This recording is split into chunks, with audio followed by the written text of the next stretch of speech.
Like just a few weeks ago in Youngstown, on the stage, Donald Trump said to J.D. Vance, all you do is kiss my ass to get my support. The J.D. wasn't sure if he wanted my support. J.D. is kissing my ass. He wants my support.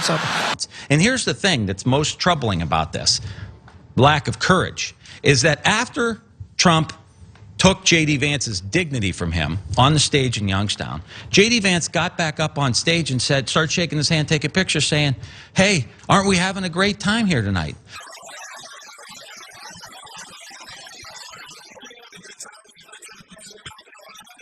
I don't know anybody I grew up with, I don't know anybody I went to high school with that would allow somebody to take their dignity like that and then get back up on stage. We need leaders who have courage to take on their own party. And I've proven that, and he was called an ass kisser by the former president. Damn. Tim Ryan going up against J.D. Vance in that Ohio debate last night. And it's one of those things. So it's calling out indirectly as there was a bit of that pushback back and forth of that moment at that rally that Tim Ryan was talking about. The J.D. Vance openly and lovingly kissed Trump's ass as Trump told him, yeah, you kiss my ass all the time. Since we're not talking about policy anymore when it comes to debates and when it comes to electing officials, maybe we should just talk about how weak they are, because that's all they really know. This is a game, it's a football game. My team wins, we're badasses, you're weak. Apparently that's not the case. Because also later on in the debate, the moderator did also ask Tim Ryan he brought up that Tim Ryan has said that he should not support Biden when it comes to the presidency. So Ryan got to try out this new line here. Let's watch more from Tim Ryan. But the reality of it is, I have been a pain in the rear end to Nancy Pelosi. And if Chuck Schumer's the leader, I will be a pain in the rear end to him too. I'm for Ohio. I don't kiss anyone's ass like him.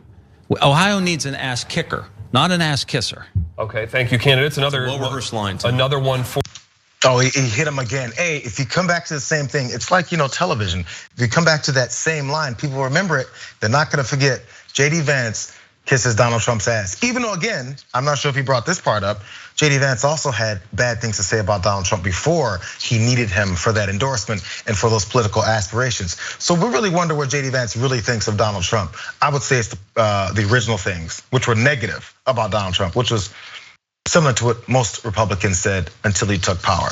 But also, more on this, because again, we're trying to put together this or show this dynamic between Vance and Trump, and then also how Tim Ryan's pointing it out. Because, by the way, Donald Trump probably wasn't very happy about Vance either, as you'll see here, because he never got his name right, even when he's trying to promote him at this rally. Remember this moment? If I lost one race, they'd say Trump humiliated. That's what they're waiting for. They're waiting for one race. We've endorsed Dr. Oz. We've endorsed JP, right? JD Mandel. JP, right? Or is it JC? JD Mandel. That was Josh Mandel who was in the primary, not JD Vance. I don't know. Some people may call it, a cognitive moment, a senior moment. I wouldn't even call that. He just doesn't care about this guy. He's going through the motions. It's the way these things work. There's more from this, but first, we've tossed a bunch at you, Waz. First of all, as far as these debates go, I'm sure many people probably don't like these moments when it's personal or they call someone weakling and the ass kisser and all that stuff. But it's kind of where the political discussions have gone. Yeah, I think I would love to see debates about the issues that are afflicting Ohioans in a debate for a federal government position, but I think this is kind of where it's at and how people choose candidates, right? I don't know that Donald Trump is beloved for his policy prescriptions so much as he's the guy that espouses their feelings, I guess. And also to that point, I don't really think it's a bad thing for JD Vance to be seen as a guy who's kissing up to him. I think he would be in more trouble if he was seen as disobedient to the cult leader. I think they would want him to get some lashes, JR, if he was disrespectful of Donald Trump. So I don't know how much this will hurt him as far as his aspirations to win that seat, because Donald Trump seems to be the cult leader, the pope, the father, if an abusive one, and people want people to obey him. And well, that's what the first problem was with Vance before, because they did expose him for his previous negative comments about Donald Trump. So, that's always blasphemous within the cult church of Donald Trump and the Republican Party. So that was his first problem. But now the weakness that comes from that, as long as you tie both things together, I think that'd be awesome. One more piece about this before we move on more, though, because we know the line from many Republicans is, you guys are soft on crime and also immigration and all this stuff. You guys are just weak. But also Tim Ryan brought up one other thing. When it comes to one of these biggest things that happened as far as tough on crime, let's see where Tim Ryan again hit JD Vance when it comes to them and their stances on real crime. I am not going to take a back seat to JD Vance on law enforcement or anything else for that matter. The fact that on January 6th, we had 140 cops, United States Capitol Police, get injured during the insurrection when they tried to overthrow the government. Beat him upside the head with lead pipes, spray him with pepper spray. The one video we saw, the cop got jammed into the door, right? JD Vance raised money for the legal defense fund of the insurrectionists. This is the kind of extremism, JD, that we wholly reject. You have video posts. Don't even try to deny it.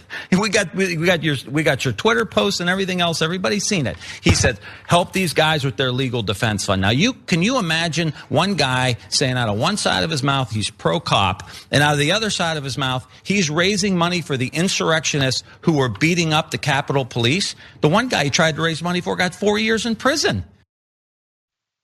It's something you either have to deny its existence or you have to say, I'm okay with that. Because it is what it is. They've started promoting these folks that ran up on the Capitol on January 6th as not criminals, but as patriots. So go ahead and draw the line. Point out either you're for the cops, back the blue, or you're beat the blue, which is what they did that day, and you're supporting the folks that did it. Lastly, I'm gonna let you respond to that, but lastly, one more thing, because I see Emily wants me to make sure we see this, because this was a big difference here in this whole debate. Because people, if you look at people that supported Vance, they'll be like, look, he kicked his ass. Here's one of those moments where they think maybe he landed a punch on abortion rights.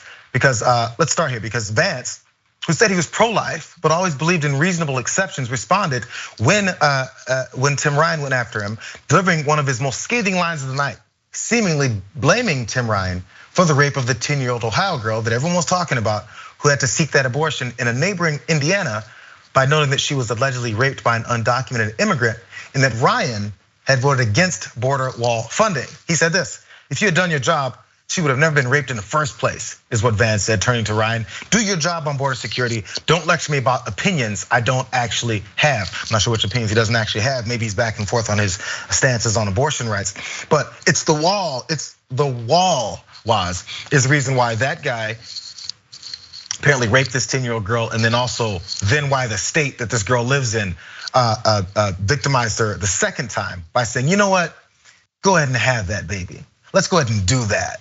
So you can't detach yourself from what you forced into to do because of what you think the wall would have done, which again, never got completed, which was a scam in 4 other ways. There's so many layers to this.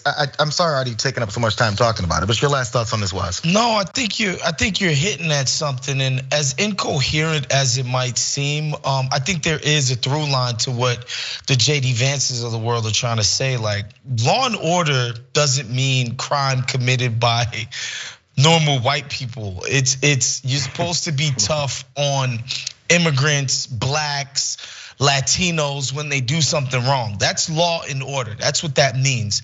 And if you can create the perception that the Democrats are basically all for an open border, where a bunch of criminals get to come in here and do whatever the hell they want, whether that's right or wrong, that's a narrative that I think sticks in people's minds, because the fact of the matter is, JR, the Democrats don't have a coherent stance on immigration. I know they're not for an open border, but they've never expressed that either. They don't have a clear and concise message to voters about where they stand on immigration, whether it be illegal or otherwise. They never communicated. There's just this vague sense that they're pro-immigration and no sort of policy prescriptions to that effect. And so, yeah, that's sort of a blind spot that opportunists like JD Vance can take advantage of and be like, look, they're for a lawless America where these foreign, strange, weird people get to come in here and do whatever the heck they want.